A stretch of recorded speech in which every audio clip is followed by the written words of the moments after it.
हर रोज एक नई कहानी देखने के लिए चैनल को सब्सक्राइब करें और बेल आइकन दबाना ना भूलें।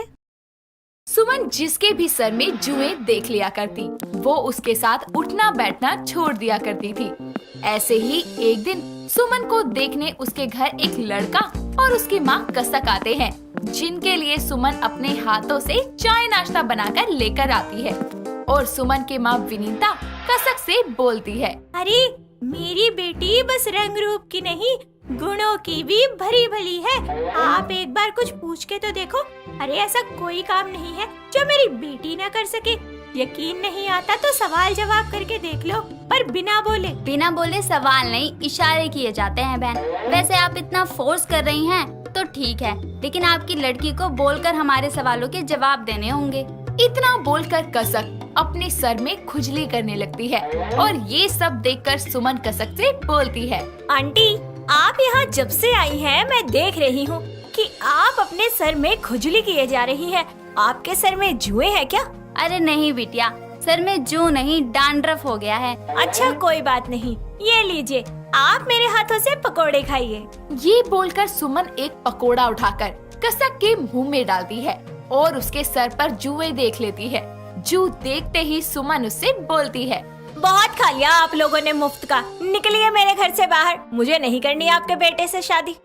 पर क्या हो गया? अभी तो तुम इतने प्यार से मुंह में पकोड़ा ठूसी हो और अब बोल रही हो निकलो मेरे घर से। मैं कर लेती आपके बेटे से शादी, मुझे उस घर में शादी नहीं करनी जिन घर वालों के सर में जुए हो। मुझे जुए निकालने की फुर्सत नहीं है। देखो तुम मेरी माँ से ऐसे बात नहीं कर सकती। तुम्हें शादी नहीं करनी तो मत करो, मैं कौन सा तुमसे शादी करने के लिए मरा जा रहा हूँ। इतना बोलकर दोनों माँ बेटे वहाँ से चले जाते हैं और उनके जाने के बाद विनीता सुमन से बोलती है, अरे नलायक, ऐसे तो तू सारे रिश्ते वालों को भगा देगी। तो माँ आप क्या चाहती है कि मैं उस घर में जाऊँ जहाँ जुओं का खानदान पहले से पल रहा हो? अरे जुए होना तो एक आम सी बात है, ये तो किसी के भी सर में हो सकती है। एक बात बता, अगर आगे चलकर कभी तेरे सर में जुए हो गई तो तू क्या करेगी? गंजी हो जाएगी क्या? माँ मेरे सामने जुओं की बातें मत किया करो, मुझे बहुत घिन आती है। इतना बोलकर वो गुस्से में अपने रूम में जाकर फोन चलाने लगती है। ऐसे ही कुछ समय बीत जाता है और एक दिन सुमन के लिए अनुभव नाम के एक बहुत अच्छे लड़के का रिश्ता आता है, जिसे देखते ही विनीता सुमन से बोलती है, इस बार बहुत अच्छे घर से रिश्ता आया है और मेरी बात याद रखियो, अगर तूने मना किया ना तो मैं पड़ोसियों के घर से लाकर तेरे सर में जुए डाल दूंगी। समझ गई? कैसी माँ है आप? आखिर कौन सी माँ अपनी बेटी को ऐसे बोलती है? तो एक बात बताना, ऐसी कौन सी बहू बेटी होती है जो शादी होने से पहले अपनी होने वाली सास के सर में जुए देखती है? अपनी माँ के सामने उसका मुंह बंद हो जाता है। अगले दिन अनुभव अपनी माँ सुनैना के साथ आता है। सुमन हर बार की तरह बड़े ही चालाकी से सुनैना के सर में जुए देखने की कोशिश करती है, पर उसको सुनैना के सर में जुए तो क्या लिखे भी नहीं दिखती। और कुछ ही देर में सुनैना रिश्ता पक्का करके वहाँ से चली जाती है, जिसके कुछ ही दिन बाद दोनों की शादी हो जाती है। शादी के बाद सुमन की पहली रसोई होती है, जिसमें वो सबके लिए खाना बनाकर टेबल सजाती है।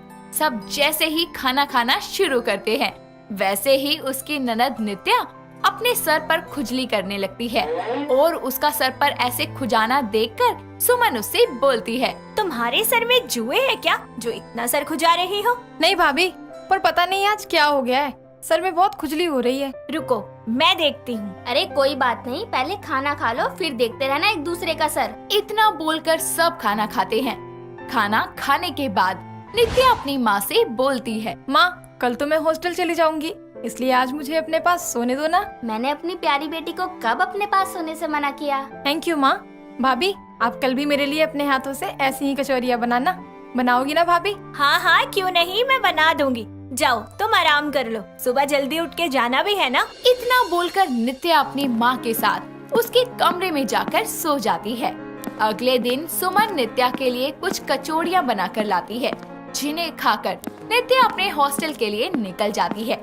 उसके जाने के बाद सुमन भी अपने कामों में लग जाती है। वहीं सुनैना टीवी देखते हुए अपने सर पर खुजली करने लगती है। ऐसे ही 2 दिन निकल जाते हैं। अब सुनैना के सर पर इतनी ज्यादा खुजली शुरू हो जाती है कि वो उठते बैठते अपने सर पर ही खुजाया करती। ऐसे ही एक दिन सुमन अपनी सास के सर में तेल लगा रही होती है और वो अपनी सास के सर में जूं देख लेती है। तभी वो अपनी सास से बोलती है, छी माँ जी, आपके सर में कितनी सारी जू हैं। प्लीज आप मुझसे दूर रहना। मेरे सर में जूं? तभी मैं बोलूं मेरे सर में इतने दिनों से खुजली क्यों हो रही है? प्लीज माँ जी, ज्यादा भोले बनने की जरूरत नहीं है। नित्या के नहीं बल्कि आपके सर में जुए हैं। आप ही फैला रही हैं सबको जुओं का रायता। मुझे नफरत है जुओं वाले लोगों से। तुझे जू से और जू वालों से नफरत है और मुझे तो प्यार है उनसे। क्यों बहू, हमारे घर में जब से तू आई है ना, तभी से सबके सरों में जू है। तू ही इस घर में जू लेकर आई है।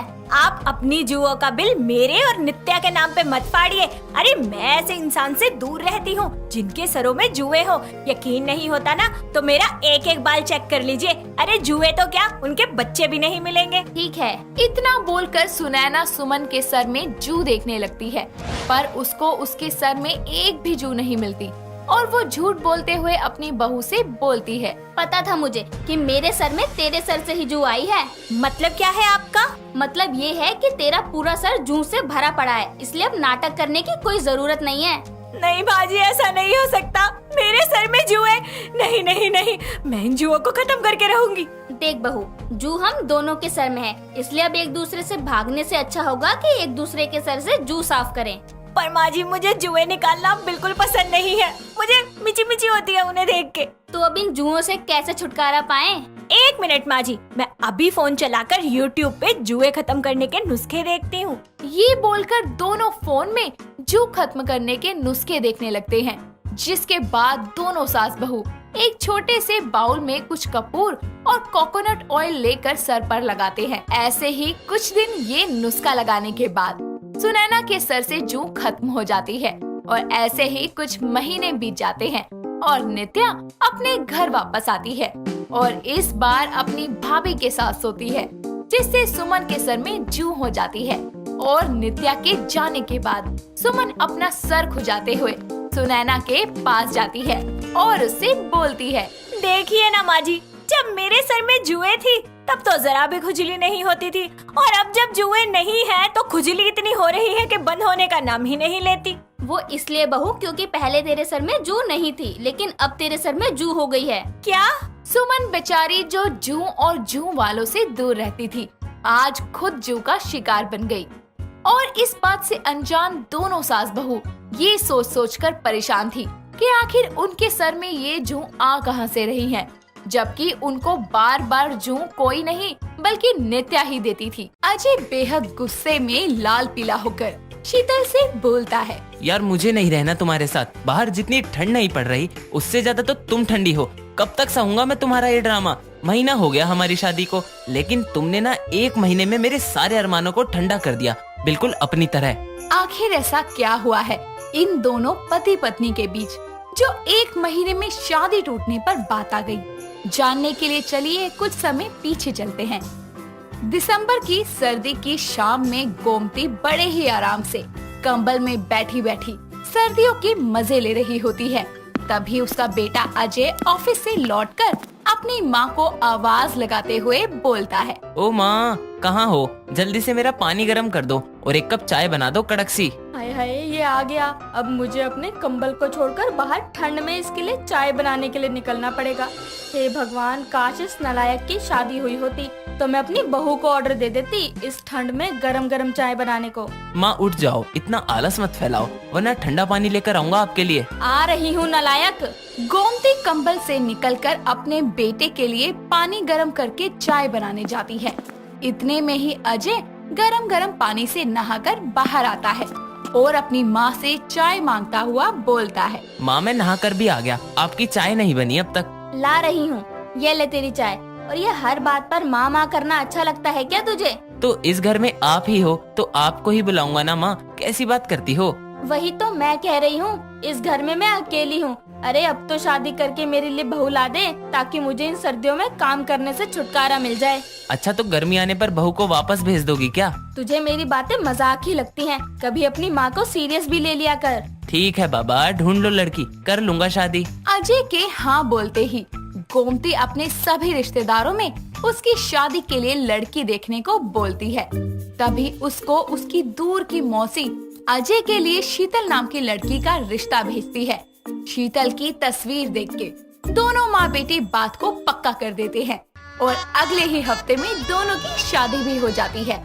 शीतल राजस्थान की गर्मियों से आई लड़की थी, जो कि दिल्ली की सर्दी को देखते हुए अपनी नई सास से बोलती है। मम्मी जी, पता नहीं इतनी ठंड क्यों लग रही है, प्लीज आप मुझे कंबल वगैरह दे दो, नहीं तो आज मैं मर जाऊंगी। माँ शीतल को तो बहुत ठंड लग रही है, मैं इसको उठाकर कमरे में ले जाता हूँ। हाँ बेटा ले जा। अजय अपनी बीवी को उठाकर कमरे में ले जाता है और उसे कंबल से ढककर सुला देता है। ये सब देखकर गोमती अपने बेटे से बोलती है। बेटा मैंने तो सोचा था ठंड में बहू से काम करवाऊंगी ताकि मुझे आराम मिले, पर ये तो इस ठंडी में भी ठंड जैसी है। माँ आपको काम की पड़ी है, बेचारी को इतनी ठंड लग गई आते ही, आप उसके लिए गरम गरम दूध दे दो। हाँ बेटा लाती हूँ। गोमती अपनी बहू के लिए गर्मा गर्म दूध देती है, जिसके बाद वो भी अपने कमरे में आराम करने चली जाती है।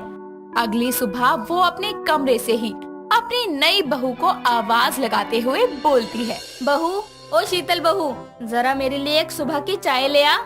लाई माँ जी। शीतल अपने कमरे से कंबल ओढ़कर ही रसोई में जाती है, जहां उसको गैस के पास जाकर बहुत अच्छा लगता है। फिर वो अपनी सास के लिए चाय बना देती है और कंबल में ठिठुरती हुई उसके पास चाय लेकर जाती है। ये देखकर गोमती चाय लेकर उससे बोलती है। बहू, अगर तू ऐसे ठंड में कांपती रहेगी तो घर के काम कैसे करेगी? हमारे राजस्थान में इतनी ठंड ना होवे, यहाँ तो इतनी ठंड है कि मुझे अंदर तक ठंडा कर दिया। अरे मेरी ठंड में ठंडी बहू, खुद को थोड़ा गर्म कर और नाश्ता बना, अजय को काम पर जाना है। ठीक है माँ जी, बनाती हूँ। शीतल किसी तरह अपनी सास और पति के लिए नाश्ता बनाती है, जिसके बाद अजय नाश्ता करके काम के लिए निकल जाता है, जहाँ उसे एक राघव नाम का दोस्त बोलता है। भाई तेरी शादी को 1 दिन हुआ है और तू काम पर आ गया।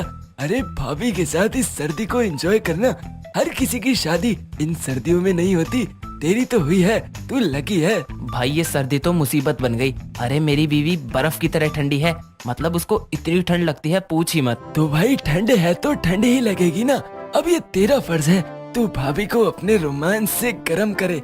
बक साले, इतने अच्छे मौसम को ऐसे ही जाया कर रहा है। राघव की बातों से अजय के सोए हुए जज्बात भी जाग जाते हैं, इसीलिए वो उस शाम अपनी बीवी को इम्प्रेस करने के लिए और अपने रोमांस को बढ़ाने के लिए उसके लिए गुलाब का फूल लेकर जाता है।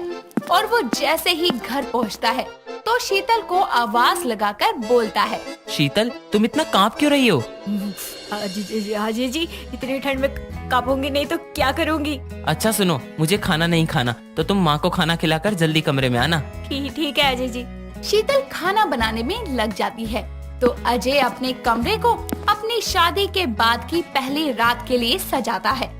वैसे तो ये उसकी शादी की दूसरी रात थी, लेकिन उसके लिए तो पहली थी। वो पूरे कमरे को फूलों से सजा देता है, जिसके कुछ देर बाद शीतल अपनी सास को खाना खिलाकर कंबल में लिपटी हुई कमरे में आती है और सजावट देखकर बोलती है। ये आपने क्या किया? सारे बेड पर फूल गिरा दिए। तुमको इन फूलों को देखकर कुछ महसूस नहीं हो रहा? हाँ हो रहा है ना, गंदगी महसूस हो रही है। क्या यार, क्या करते हो आप? हटाओ इनको, मुझे सोना है, वैसे भी इतनी ठंड लग रही है। सोएंगे, पहले मेरे करीब तो आओ, तुम्हारी सारी ठंड को दूर करता हूँ। अजय शीतल के करीब आकर उसका कंबल हटा देता है, जिसके बाद वो अपने ठंडे ठंडे हाथ शीतल के चेहरे पर लगाता है। तभी उसको अचानक से कपकपी छूटती है और वो अजय को धक्का मारकर बोलती है। यार क्या कर रहे हो आप? ठंडे ठंडे हाथ लगाकर डिस्टर्ब कर रहे हो, पूरा शरीर कपकपा रहा है मेरा। हटो दूर, सोने दो मुझे। पर शीतल, हमारी शादी हुई है, तुम ऐसे कैसे मुझे खुद से दूर कर रही हो? अजय जी, इस दिल्ली की सर्दी ने मुझे अंदर तक ठंडा कर रखा है, मैंने बताया था ना। मुझे नींद आ रही है, सोने दो। शीतल अजय के अरमानों को अपने नाम की तरह ठंडा करके सो जाती है, जिसके कारण वो गुस्से में आ जाता है। अगले दिन भी यही सब होता है। जैसे ही अजय शीतल के पास आने की कोशिश करता, वो ठंड का बहाना बनाकर सो जाती। एक सुबह गोमती अपने बहू बेटे को बुलाकर बोलती है। बहू और अजय सुन लो, तुम दोनों की शादी हो गई है, तो इस घर में मुझे जल्दी से जल्दी बच्चे की किलकारियाँ सुननी है। दादी बनना है मुझे। दादी तो आप तब बनोगी ना जब ये बर्फ की दुकान मुझे कुछ करने देगी। अरे बर्फ से ज्यादा ठंडी है ये, इसके कारण मेरे अरमान भी ठंडे हो जाते हैं। ओए नालायक, सुनाई दिया या नहीं? माँ, मुझे समझाने से अच्छा आप अपनी बहू को समझाओ। मैं चला ऑफिस। अजय अपने ऑफिस चला जाता है, जहाँ उसका दोस्त राघव उससे फिर पंगे लेने लगता है, जिसके कारण अजय का दिमाग और ज्यादा गर्म हो जाता है। ऐसे ही पूरा 1 महीना गुजर जाता है और इस ठंड के कारण अब शीतल के जज्बात गर्म हो ही नहीं सकते थे। इसीलिए एक शाम जब अजय ऑफिस से आकर गुस्से में शीतल से बोलता है, यार मुझे नहीं रहना तुम्हारे साथ। बाहर जितनी ठंड नहीं पड़ रही उससे ज्यादा तो तुम ठंडी हो। कब तक सहूंगा मैं तुम्हारा ये ड्रामा। महीना हो गया हमारी शादी को, लेकिन तुमने ना 1 महीने में मेरे सारे अरमानों को ठंडा कर दिया, बिल्कुल अपनी तरह। अजय जी मुझे माफ कर दीजिए, मैं आपके साथ ऐसा नहीं करना चाहती थी, पर मैं क्या करूं, ये सर्दियों का मौसम मेरे लिए नया नया सा है। राजस्थान में इतनी ठंड नहीं पड़ती और मैं वहीं तो पली बड़ी हूँ, आपको पता ही है, तो मुझे एडजस्ट करने में थोड़ी सी दिक्कत तो होगी ना। माफ करना शीतल, अपनी ख्वाहिशों के चलते मैं भूल ही गया कि तुम इस जगह और यहाँ की सर्दियों के लिए नई हो। मुझे माफ कर दो, मैंने तुम पर इतना गुस्सा किया। कोई बात नहीं, इसमें आपकी कोई गलती नहीं है। वैसे भी शादी के बाद हर हस्बैंड को अपनी वाइफ से कुछ तो उम्मीदें होती है ना, और उनको टूटने पर गुस्सा भी आता है, तो मुझे बुरा नहीं लगा। शीतल का जवाब सुनकर अजय को ये एहसास होता है कि उसने अब तक सिर्फ शीतल के ठंडेपन को देखा, उसके पीछे छुपे कारण को नहीं। जिसके बाद वो अपनी बीवी की केयर करने के लिए उसको यहाँ के मौसम के हिसाब से गर्म कपड़े लाके देता है, जिससे वो घर के काम भी बड़े आराम से कर सके और उसे ठंड भी ना लगे। तुलसी देवी बढ़ती हुई उम्र के साथ और भी ज्यादा सुंदर होती जा रही थी और उसकी सुंदरता में 4 चांद लगाने का काम करते थे उसके लंबे घने काले काले बाल। तुलसी देवी के घने बालों की चर्चा पूरे मोहल्ले में हर तरफ थी। हर कोई उसके बालों का राज जानना चाहता था। तुलसी देवी की बहू काम्या, जो कि सास के सुंदर बालों की सुंदरता को देखकर उससे थोड़ा जला करती थी। ऐसे ही एक दिन तुलसी देवी नहा धोकर शीशे में देखकर अपने बालों को संवार रही थी। तभी उसकी बहू वहाँ आती है और अपनी सास से कहती है, माँ जी क्या बात है, जैसे जैसे आपकी उम्र बढ़ रही है आपके बाल और घने होते जा रहे हैं। हाँ बहू, एक औरत की सुंदरता उसके बालों से ही नजर आती है। मगर माँ जी आपके इन सुंदर बालों का राज क्या है, मुझे भी बता दो। ये कोई बच्चों का खेल नहीं है।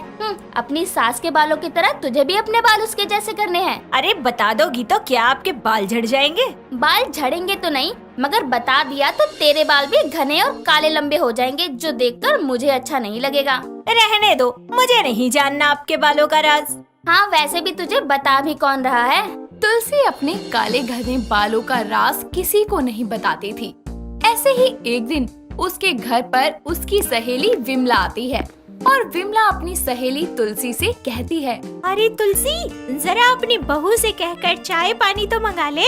आ गई बेशर्मों की तरह मुंह उठाकर। अच्छा मंगवाती हूँ। बहू जरा चाय लेकर आना विमला आंटी के लिए। हाँ, और बता बहन, सब बढ़िया? सब ठीक है, तू बता। हाँ हाँ सब ठीक है। अरे तुलसी, तेरे बाल तो पहले से भी ज्यादा सुंदर हो गए हैं, ऐसा क्या करती है? बस बस सब ऊपर वाले की देन है। समझ नहीं आता, ये ऊपर वाला तेरे ही बालों पे क्यों मेहरबान है? हाँ ये तो लोगों के कर्मों के ऊपर है ना। तभी वहाँ काम्या चाय लेकर आती है और अपनी सास की बात सुनकर मन में कहती है, हाँ हाँ, ये बुढ़िया क्यों बताएगी अपने बालों का राज? अरे चाय देना आंटी को। हाँ हाँ माँ जी। अरे वाह बहू, चाय तो बढ़िया बनाई है तूने, शुक्रिया आंटी जी। चल अब जा यहाँ से, थोड़ी सी तारीफ क्या कर दो, महारानी सर पे नाचने लगती है। अरे तुलसी, तू भी ना बच्ची है, ऐसे कौन करता है? चल अब तू मुझे मत समझा, और बता तू। यार वैसे एक बात कहूँ, जानना तो मैं भी चाहती हूँ कि आखिर तेरे इन काले बालों का राज क्या है? देख ये राज तो मैं किसी को नहीं बताती, तो तू किस खेत की मूली है? तेरे जैसी औरत से तो बात करना ही बेकार है, घमंड की दुकान। तो मत करना। विमला अपने पैर झटकते हुए वहाँ से चली जाती है। ऐसे ही समय बीतता जाता है और तुलसी अपने बालों की देखरेख बहुत अच्छे से किया करती। ये सब देखकर उसकी बहू को बहुत जलन होने लगती है। जिसके कारण बहू अपनी सास के जैसे बाल पाने के लिए अपने बालों में तरह तरह के केमिकल्स लगाना चालू कर देती है, जिससे उसके बाल भी अच्छे लगने लग जाते हैं। ऐसे ही एक दिन तुलसी अपनी बहू से कहती है, क्या बात है बहू, अब तो तेरे बाल भी अच्छे लग रहे हैं, क्या बात है? अरे माँ जी, आपको क्या लगता है कि आप मुझे नहीं बताओगी तो मुझे पता नहीं चलेगा आपके बालों का राज? हे भगवान, इसको पता चल गया क्या मेरे काले घने बालों का राज? माँ जी, हो गई ना आपकी बोलती बंद। ठीक है, अगर तुझे सच में पता लग ही गया है कि मेरे काले बालों का क्या राज है तो यही सही। अब तो मेरे बाल भी आपके बालों से ज्यादा अच्छे हो जाएंगे। अच्छी बात है। ऐसे ही समय बीतता जाता है। दोनों सास बहू के बीच घने बालों को लेकर बहुत बहस हुआ करती। ऐसे ही एक दिन तुलसी के सर में दर्द हो रहा था और वो सोफे पर बैठकर अपनी बहू को आवाज लगाती है और कहती है, अरे बहू, कोई गोली दे दे, मेरा सर फट रहा है। आई माँ जी। तुलसी सर दर्द की दवा और एक कटोरे में तेल लेकर आती है। अपनी सास को दवा देकर जैसे ही तेल उसके बालों में लगाने जाती है, वैसे ही तुलसी झन्नाते हुए अपनी बहू से बोलती है, तुझे किसने बोला मेरे सर में तेल लगाने से? और हाँ, बिना पूछे मेरे बालों को हाथ मत लगाया कर। अरे इसमें इतना भड़कने वाली क्या बात है? आप ही ने तो कहा था कि सिर में दर्द हो रहा है, तो मैंने सोचा आपके सिर में मसाज कर देती हूँ, ठीक हो जाएगा। हाँ, तो मैंने तुझे बोला था मुझे सर दर्द की दवाई दे, ना कि मेरे बालों में मालिश कर। माँ जी देखिए, इस उम्र में इतना घमंड करना ना बिल्कुल अच्छी बात नहीं है। मेरे बाल हैं ही ऐसे, तो घमंड तो होगा ही ना। कोई बात नहीं, घमंड तो रावण का भी नहीं टिका था। तो आप किस रामायण की मूली है? रामायण की मूली? वो मेरा मतलब खेत की मूली। इतना बोलकर काम्या अपने कमरे में चली जाती है और अपने बालों को संवारने लग जाती है। अब वो अपने बालों को अपनी सास के बालों से भी बेहतर बनाना चाहती थी, जिसके चलते वो केमिकल प्रोडक्ट्स यूज करने लगी और भी बहुत सारी चीजें वो इस्तेमाल करती, जिस वजह से धीरे धीरे उसके बालों की जड़ें कमजोर हो जाती हैं और वो टूटने लगते हैं, और जिसके कारण वो काफी ज्यादा परेशान हो जाती है। ऐसे ही एक दिन वो अपने कमरे में शीशे के सामने बैठकर कंघी कर रही थी। तभी वो कंघी में अपने टूटे बालों को देखकर जोर से रोने लगती है, और उसके रोने की आवाज सुनकर उसकी सास उसके कमरे में आकर बोलती है, अरे क्या हुआ, क्यों गला फाड़ रही है? माँ जी, आपके जैसे बाल करने के लिए मैंने बहुत सारे केमिकल प्रोडक्ट्स का यूज कर लिया। कुछ टाइम तक तो मेरे बाल बहुत अच्छे थे, लेकिन देखो ना, धीरे धीरे मेरे बाल कितने गिरने लगे। अब तो बालों में कंघी लगाने से भी डर लगता है। तू पागल है क्या? किसने बोला था तुझे ये केमिकल लगाने को? माँ जी आप जाइए, मुझे आपसे बात नहीं करनी। अब क्या बोलूं मैं? मुझे पता है आप अब भी अपने बालों का राज नहीं बताएंगी, आप जाइए। बहू, बात वो नहीं है, तू गलत समझ रही है मुझे। किसको क्या समझूं माँ जी? इतना बोलकर काम्या खुद को बाथरूम में लॉक कर लेती है, और ये देखकर तुलसी डर जाती है कि उसकी बहू कहीं कुछ कर ना ले। वो दरवाजे को खूब पीटती है, मगर काम्या दरवाजा नहीं खोलती। तभी उसकी सास बोलती है, अच्छा बहू बाहर आ, मैं तुझे बताती हूँ कि कैसे मेरे बाल काले और घने हो गए। ये सुनते ही काम्या बाहर आती है, जिसके बाद तुलसी बताती है, बहुत पहले की बात है। तुलसी देवी अपने बालों को अच्छे से अच्छा और सिल्की बनाने के लिए कभी कुछ उपाय करती रहती, जिसके कारण उसके बाल और झड़ने लगे थे। धीरे धीरे हालात इतने खराब हो जाते हैं कि उसके सर पर बालों का नामो निशान नहीं बचता, जिसकी वजह से हर जगह उसकी जग हसाई होने लगी थी। इसीलिए वो अपने बेटे के साथ नए शहर में शिफ्ट हो गई और लोगों की बातों और खुद को मजाक का पात्र बनाने से बचने के लिए उसने अपने सर पर काले नकली बालों की विग लगानी शुरू कर दी, और वो अपने बालों को ना तो किसी को छूने देती और ना ही इस बात का पता कभी किसी को लगने देती कि उसके सर के बाल नकली हैं। ये है बहू मेरे काले घने नकली बालों का राज। मगर माँ जी, आपकी देखा देखी मेरे बालों का तो सत्यानाश हो गया ना। मगर बहू, मेरा समय जा चुका है, लेकिन तेरे आगे पूरी जिंदगी पड़ी है, इसलिए तू कल मेरे साथ डॉक्टर के पास चलेगी। ऐसे ही अगले दिन दोनों सास बहू डॉक्टर के पास जाते हैं, जहाँ डॉक्टर काम्या के बालों के कुछ टेस्ट करती है, जिसके बाद वो उसको कुछ दवाइयाँ, तेल और शैम्पू लिखकर दे देती है और खान पान का खास ख्याल रखने को कहती है। ऐसे ही समय बीतता जाता है। और काम्या डॉक्टर के कहे अनुसार सब करती है। कुछ ही समय बाद उसका हेयर फॉल रुक जाता है और उसके बाल काले, लंबे, घने और चमकदार हो जाते हैं। शगुन एक समझदार और बहुत ही पढ़ी लिखी लड़की थी। उसके परिवार में उसकी माँ रीमा और पिता धनराम थे। उन्हें अपनी इकलौती बेटी की शादी की चिंता सताने लगी थी। एक दिन शगुन के लिए संपत नाम के बहुत ही अमीर लड़के के घर से रिश्ता आता है, जिसकी माँ कोकिला बहुत ही रीति रिवाजों और दिखावा करने वाली औरत थी। वो अपने खानदानी पंडित के साथ उनके घर आते हैं। सभी लोग एक साथ बैठकर बातें कर रहे होते हैं। पंडित जी, कौनो बढ़िया सा मुहूर्त बताइए बच्चों की सगाई का।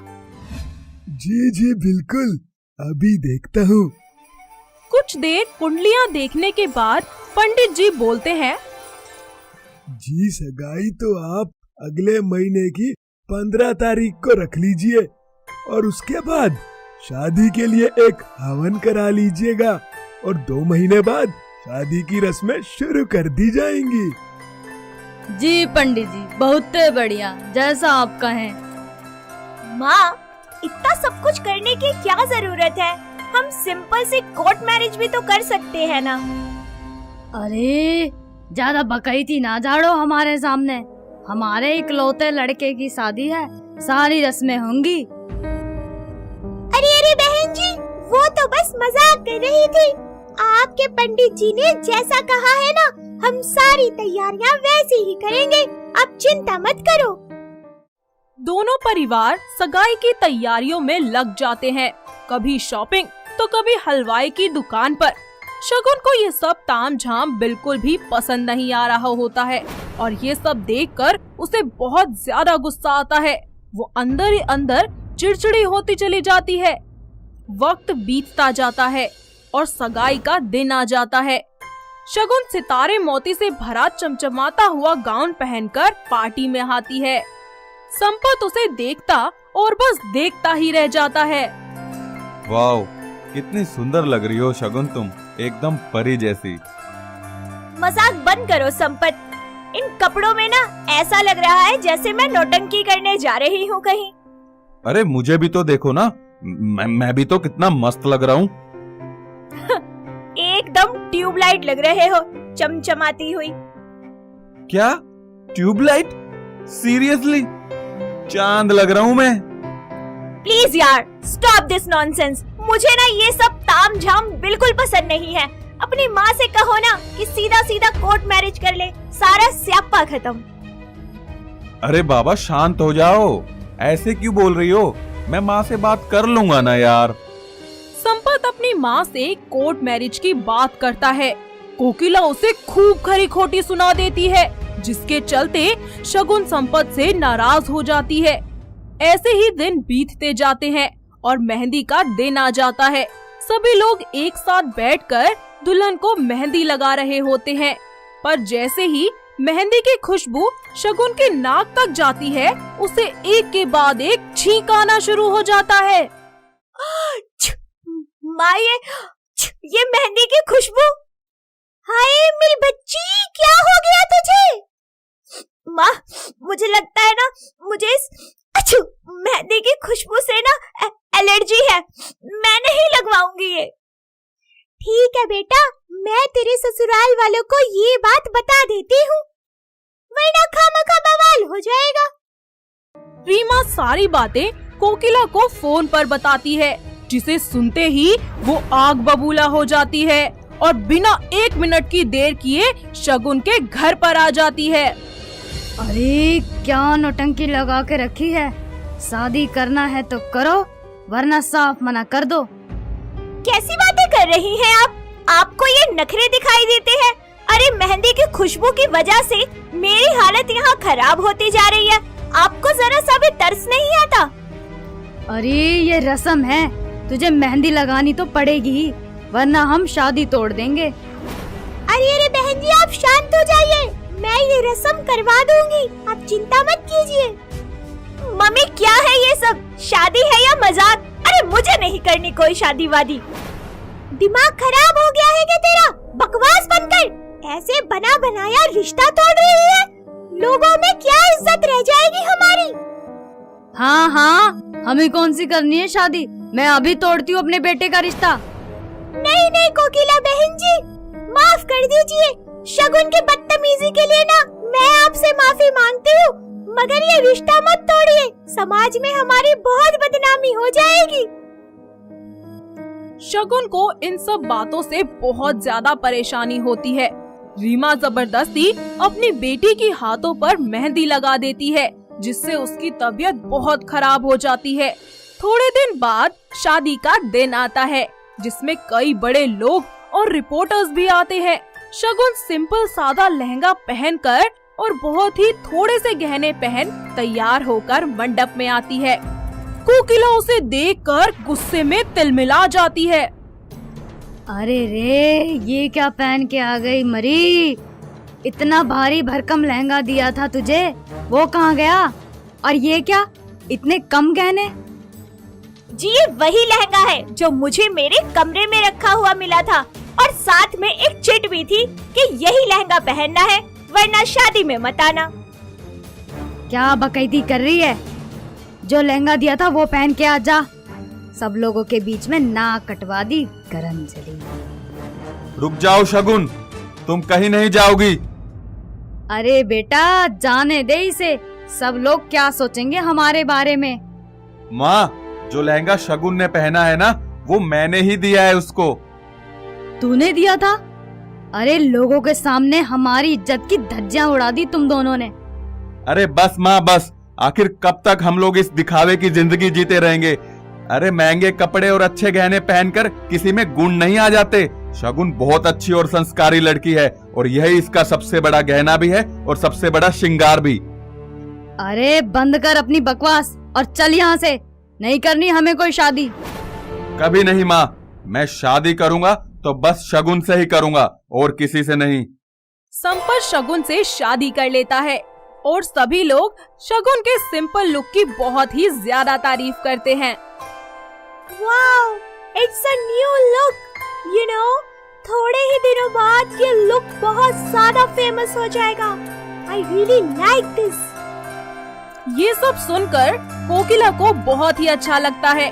साथ ही अपनी गलती और झूठे दिखावे पर पछतावा होता है। वो खुशी खुशी शगुन को अपनी बहू स्वीकार कर उसे अपना आशीर्वाद देती है। ऐसे ही उसे समझ आ जाता है कि लिबास चाहे सादा हो या तड़क भड़क, इंसान के गुण ही सबसे बड़ा गहना होते हैं और सादगी ही औरत की असली पहचान होती है। रीवा एक बहुत ही गुणवान और समझदार लड़की थी। वो अक्सर ही YouTube पर अपने अतरंगी वीडियो बनाकर पोस्ट किया करती थी और उसे अच्छे लाइक्स भी मिल जाया करते थे। उसके पिता श्याम और माता सुमिता अपनी बेटी की शादी के लिए एक अच्छा सा रिश्ता तलाश कर रहे थे। एक दिन रीवा के लिए हर्ष नाम के बहुत ही सिंपल से लड़के का रिश्ता आता है। ऐसे ही वो लोग उसके घर आते हैं। लीजिए हलवा, खास आपके लिए बनाया है मेरी बेटी ने। जी जी बिल्कुल, बहुत ही स्वादिष्ट है। आपकी बेटी तो बड़े गुणवान होगी। जी सब चीजों में ना सर्वगुण संपन्न है मेरी लड़की, और लगता है दोनों लड़के लड़की को अकेले में एक बार बात करने का मौका जरूर देना चाहिए। जी हाँ हाँ, क्यों नहीं। सभी परिवार वाले दूसरे रूम में चले जाते हैं। रेवा और हर्ष एक दूसरे से बात करते हैं। जी आप YouTube पर वीडियोस देखते हैं क्या? हाँ जी, बहुत सारी, और सबसे ज्यादा तो मैं कॉमेडी वीडियोस देखना पसंद करता हूँ। हाँ हाँ बिल्कुल, जैसे कि कोई अपना टैलेंट हो और फिर उसे वीडियो बनाकर YouTube पर अपलोड कर दो, वैसे ही ना। अच्छा एक बात कहूँ आपसे? जी एक क्यों, दो कहिए ना। मेरा भी ना YouTube पर चैनल है, आप उसे भी सब्सक्राइब और लाइक कर देना। अरे जब उम्र भर के लिए आपको लाइक कर रहे हैं तो चैनल को भी कर लेंगे। सच में आप बहुत अच्छे हैं, थैंक यू सो मच। इसमें थैंक यू की क्या बात है जी। कुछ दिनों बाद बड़ी ही धूमधाम से हर्ष और रेवा की शादी हो जाती है। रेवा अपने ससुराल की सारी जिम्मेदारियां बहुत ही अच्छे से संभाल लेती है। समय बीतता जाता है और गौरी अपनी बहू के स्वभाव से बहुत खुश रहती है, पर जब कभी वो रेवा को जरूरत से ज्यादा फोन इस्तेमाल करते हुए या वीडियो बनाता हुआ देखती तो उसका पारा हाई हो जाता। ऐसे ही एक दिन, रेवा बेटा, क्या बात है? मैं देख रही हूँ आजकल तू फोन को ज्यादा ही चला रही है। और ये क्या, टेढ़े बेड़े से मुंह बनाकर वीडियो बनाती रहती है? माँ जी, आप गलत समझ रही हैं। मेरा एक YouTube पर चैनल है जिसमें मैं अपने काम के व्लॉग्स बना कर वीडियोस अपलोड करती हूँ ताकि लोगों को हेल्प हो सके। हाय राम, ये तू क्या कर रही है? तुझे अंदाजा भी है सोसाइटी में हमारी नाक कट जाएगी ये सब होता देख। अरे नहीं नहीं माँ जी, इसमें कोई नाक नहीं कटेगी हमारी, बल्कि हमारी तो पॉपुलैरिटी बढ़ेगी और मैं और आप हम सब फेमस हो जाएंगे।